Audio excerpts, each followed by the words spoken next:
The story making process here at Pixar is a very long one. And I go back 4 years on this film. So when you're in the story department, you're on for a very long time. Some departments come on for just 6 months or a year.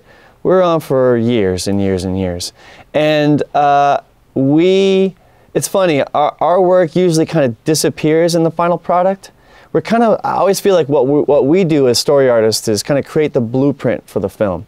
So it's not like making a great big pretty building. We're the ones who kind of lay down the plans for that building. So when the building is finally done, our thumbprint is kind of not there. You kind of have to look for it. You know, it's like I say, we're literally kind of the architects of the film. So our blueprint is like, you know, framed and hung on the wall in the lobby, you know, but you don't actually see our drawings directly in the film. So we're kind of like a little backstage a little bit. So basically we're exactly that. We're basically the ones that kind of first visualize the film and visualize the script. So we do all that through our pencils, all through drawing. So, and our job is kind of a mixture of lots of different jobs. We're part cinematographers, we're part writers, and we're part actors. Because, you know, when you watch our storyboards, you want the story to be super clear.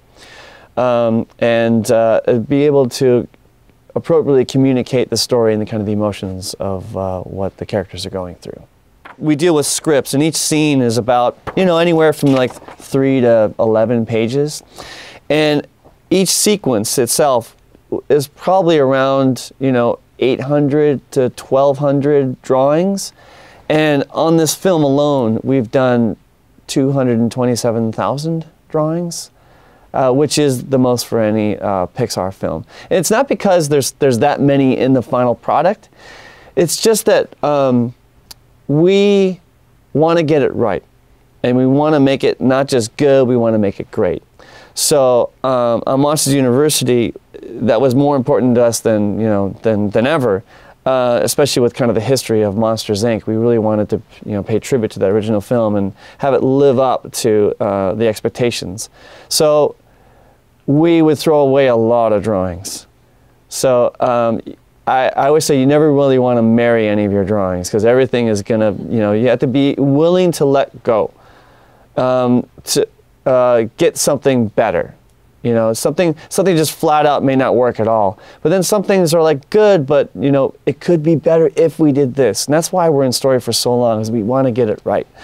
And that's why we do so many drawings. Like I say, thousands and thousands and thousands of drawings. So yes, we did do a lot of drawings on this film. Was there something or a character which was really hard for you to let go, or you felt really sad about it? It's funny. Usually it's hard to let go sometimes because you've done a lot of work. And you remember, like, oh, I worked late that night to get that done. But in the end, we're usually okay letting it go, because you're excited about the next thing. You're like, oh, that's an awesome idea. Get this old stuff out of the way. I want to do that new stuff. So you're usually excited about it. And usually the changes that we make are for the better. And they're usually, all of us here, we're so passionate about making something great. So we're usually just really excited about it. So there's been times where, oh, that gag was really funny. But a lot of the times, things always come back.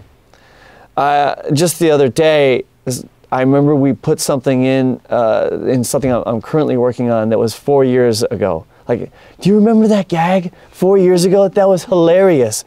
It works now. It works. Let's actually use it now. So everything kind of has this weird way of coming back. Even from the original film in Monsters, Inc., we were pulling from like the gags that didn't make it into that film, that are really funny, but just weren't appropriate for the story.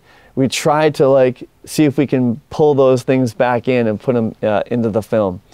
And we still have gags on this film that I would love to use. So, hopefully we can kind of pull those out of the catalog one day. The original Monsters, Inc. had about 30 to 40 characters. And on Monsters University, we have 300. So it's a lot more. And that's just because, a lot of, when we do our films, things advance, technologically, and that was one of the things that we could do now that we couldn't do back then. And in fact, with the monster world, you want to have kind of a mixture of creatures. You want to have like scaly creatures and winged creatures and smooth, slimy creatures and furry creatures. Now in the original film, there was only one that could have fur, and that was Sully. It's funny, you don't even really realize it because it feels really rich and it feels really robust, you know, but he's the only one that has fur.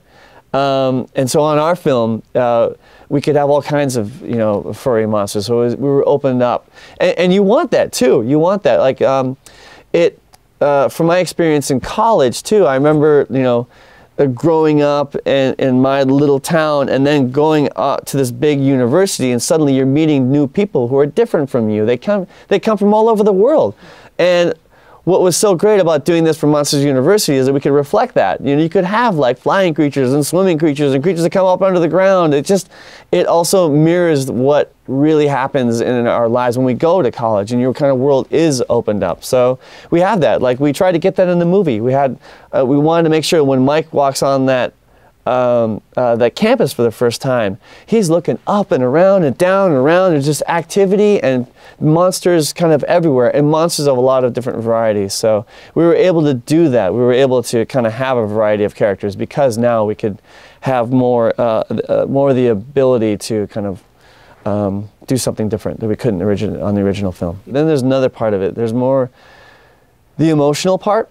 And it's funny, the story room can be a really fun, wacky place, but it also can be kind of this serious environment where you're talking about real things and real feelings. Because that's what you want in a film. Like I say, it's easier to make someone laugh, but it's what's really difficult is make somebody feel something, and you want the audience to connect to the film emotionally. And they want the audience to relate to these characters. Even if they're just a little round green eyeball, you still want to have a sense of humanity in that character that you can, I want, you know, as a story artist, we want you to connect with our characters. And the way you can do that is through little things, through little true emotions, really true feelings that you identify with. You know, the script will say, Mike walks up to the MU threshold, he looks down at the line, and he steps over it. So like, okay, great, I can jump in here. So I work, we all work in the computer. We used to do a lot of this on paper, but now we get to work digitally, which is really, really great. We can work a lot faster, a lot quicker, and we can get kind of better results. And so I work on this thing called a Wacom Cintiq, and it's this great thing. They try to make it exactly like drawing. So I've got a pen just like I would like a Sharpie or something. Mike is going to cross this threshold. So I think about where I'm going to put my character, or where I'm going to put my camera. And I want this to be a real moment where you connect with Mike. So I'm going to kind of get you in front of Mike. I'm not going to go off to the side. That'll detach you from the moment. As you know, I want you kind of right there with Mike, like you're feeling like, oh, you're crossing this line too with him. So I'm not going to do some sort of, you know, I don't want to do a shot like this where Mike is standing in front of the line. You know, maybe the threshold's right here. I'm working really rough and loose. I don't care about doing a pretty drawing. I just need to do a clear drawing. And he looks down at it and he's smiling. You know, this isn't, and he's got his big backpack and he's got his, you know, he's got his things there. See, I don't want to do a drawing exactly like this because this kind of is a little too removed for me. So I think it's stronger if I do one like this where I get the camera around here and maybe I got the threshold right here.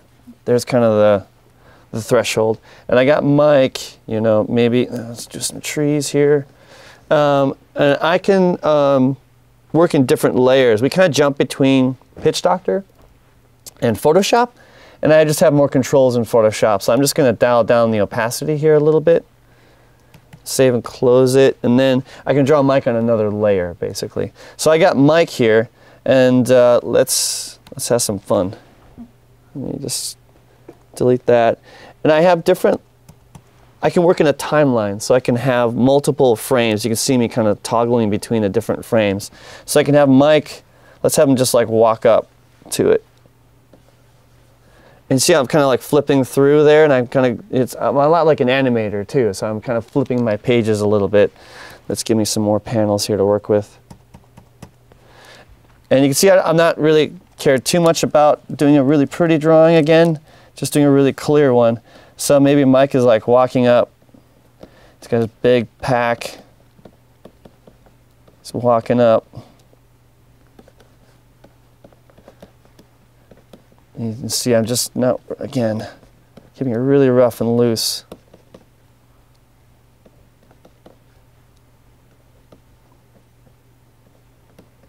Yeah, I can see again, I'm just flipping between the drawings here. And I can flip my pen around and just erase, just like a regular pencil. So he walks up. So here's Mike, walks up to the line, stops for a second, and I want him to look down. So he looks down at the line. Have him notice the line, you know.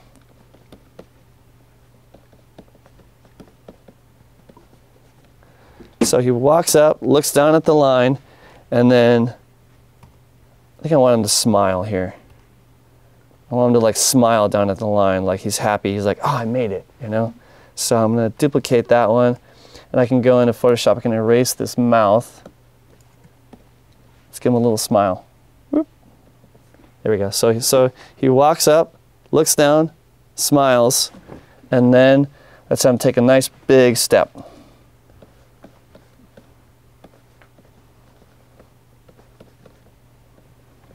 Kind of while I'm still looking down at the line.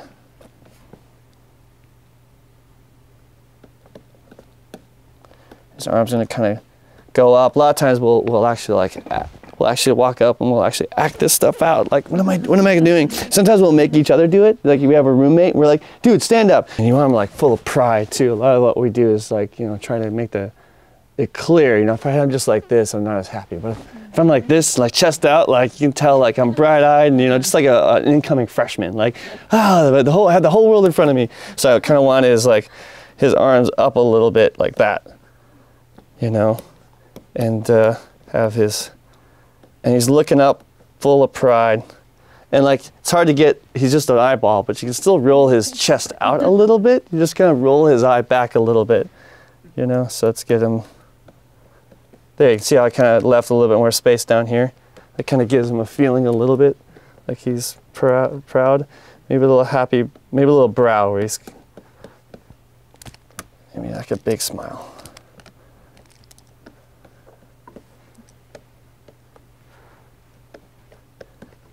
There we go. And so now I can step through it. So Mike's walking up, stops, looks down, smiles, and then I could have him like take a little sigh too.